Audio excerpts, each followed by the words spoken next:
A major player in the fight for women's health is about to step down. In a few hours, Planned Parenthood of Indiana and Kentucky's CEO will retire. Indiana Statehouse Bureau Chief Nick Natario caught up with Betty Cockrum. So, Nick, why the timing for the retirement? Well, she's ready for a much-needed break. She hasn't had many over the last decade plus. From lawsuits to funding and expanding education, Betty Cockrum runs an active agency. But as we found out, the fight isn't going away with her absence.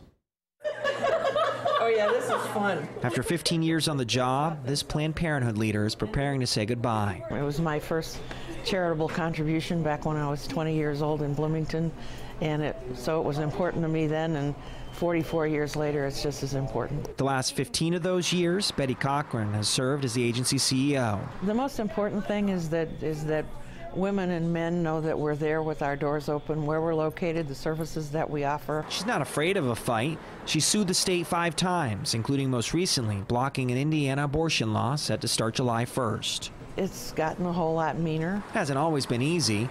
The group faces financial challenges, especially with state lawmakers. I don't think that defunding means that Planned Parenthood goes away. And in 2011, Indiana was the first state to be defunded. Of course, we won that. The agency won't have to wait long to find out who its new leader is because they've already hired someone.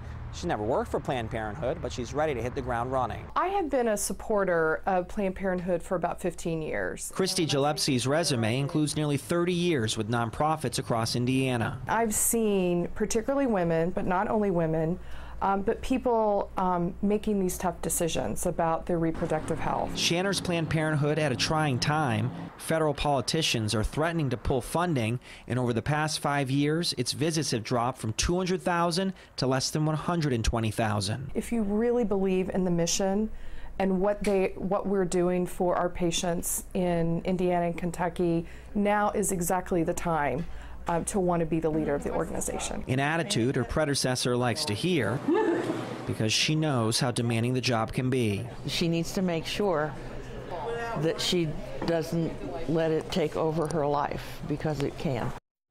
Good advice for any profession. Cockrum will officially retire at midnight. Her successor won't have to wait long to continue the agency's fights because the group most recently won that victory, but it's only a temporary injunction against a state law, and the state can appeal next month. But will the lawsuits continue? At 6, what this new Planned Parenthood leader says when I asked if she plans to continue fighting the state in court. Nick Natario, 24 Hour News 8.